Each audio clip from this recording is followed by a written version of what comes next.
Matinding injury ang sinapit ng Indiana Pacers star guard si Tyrese Haliburton sa Game 7 ng 2025 NBA Finals itong Lunes matapos siyang magtamo ng torn Achilles. Bakit kaya ito nangyari kay Haliburton at ano ang posibleng daan na tahaki niya patungo sa kanyang recovery? Yan ang ating alamin mula sa isang kilalang strength and conditioning coach dito sa ulat ng aking teammate na si Daryl Aclares. Good contestant Dort. Iba't ibang kupunan man ang ating sinusuportahan, hindi gugustuhin ng sino man na makita ang isang basketball player na magtamo ng kahit anumang injury. Nagulantang ang mga Hoop fans nito lamang Lunes sa naging pagbagsak ni Indiana Pacers star guard Tyrese Haliburton sa Game 7 ng NBA Finals na kalaunay nakumpirma na dahil sa torn Achilles. Bago pa man ang Game 6, may iniinda na si Haliburton na right calf strain, subalit imbes na magarahe, mas pinili niyang maglaro para sa Pacers upang tumulong persahin ang Game 7. Sa naging panayam ng PTV Sports sa strength and conditioning coach na si Romel Lantin, ipinaliwanag niya na malaking dahilan ito kung bakit pumutok ang Achilles ni Haliburton.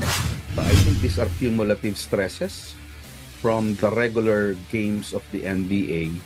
And then yan nga, nakapasok sila sa playoffs.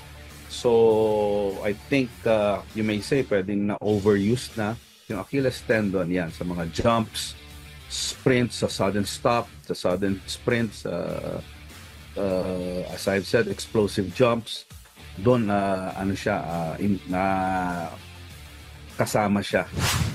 Binigyang diin din ni Lantin na krusyal ang ilang buwang rehabilitation ni Haliburton para makabalik siya sa kanyang dating athleticism at bilis bago ang kanyang injury.